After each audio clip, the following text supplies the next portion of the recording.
श्री संत गजानन महाराजांच्या शेगावमध्ये पारंपरिक पालखी सोहळा पार पडलाय। यामुळे संपूर्ण पंढरीच शेगावी अवतरली की काय असे दृश्य वाटत होते। आषाढी निमित्त जे भाविक पंढरपूरला जाऊ शकत नाही त्या भाविकांनी शेगावला येऊन गजानन महाराजांचे दर्शन घेतले। भाविकांच्या गर्दीमुळे गणगण गणात बोतेच्या गजरात शेगाव नगरी दुमदुमली होती। तर शेगावचे गजानन बाबांचे मंदिर भजन कीर्तन व हरिनामे भक्तीने न्याहून निघाला होता। तर दुपारी अश्व गज टाळ मृदंगाच्या गजरात पालखीची नगर परिक्रमा निघाली। त्यात लाखो भाविक सहभागी झाले होते।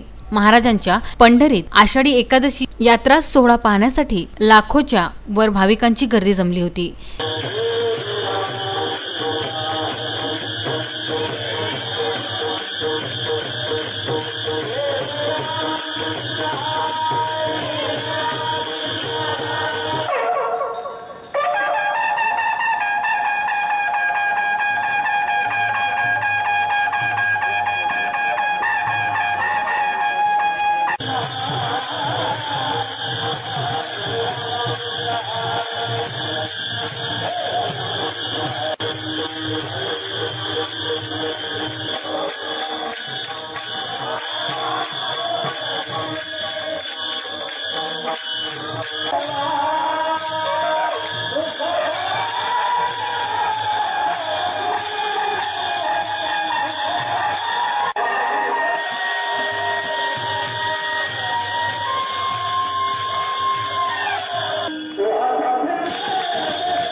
गजानन महाराजांनी पंढरपुरात भक्त बापू काडे यांना पाटील यांच्या वाड्यात विठ्ठल रूपात दर्शन दिले होते। तेव्हापासून जे भक्त श्री विठ्ठलाचे दर्शन घेण्यास पंढरपूरला जाऊ शकत नाहीत ते भक्त सरळ गजानन महाराजांच्या पंढरीत येऊन गजानन महाराजांना विठ्ठल रूपात पाहून नतमस्तक होतात। नाम विठ्ठलाचे घ्यावे पाऊल पुढे टाकावे गणगण गणात बोते गजानन बाबांच्या दर्शनासाठी परिसरातीलच नव्हे तर संपूर्ण राज्यातून भाविक येतात। म्हणूनच याला प्रति पंढरपूर म्हणून सुद्धा ओळखले जाते। दरवर्षीप्रमाणे शहरातून श्रीची पालखी दुपारी 2 वाजता नगरात परिक्रमा करण्यात येते। गज अश्व श्रींच्या रजत मुखवट्यासह शहर परिक्रमा करण्यात आली। यावेळी सोहळ्यासाठी संतनगरी भाविक भक्तांनी मांदियाळी फुलली होती।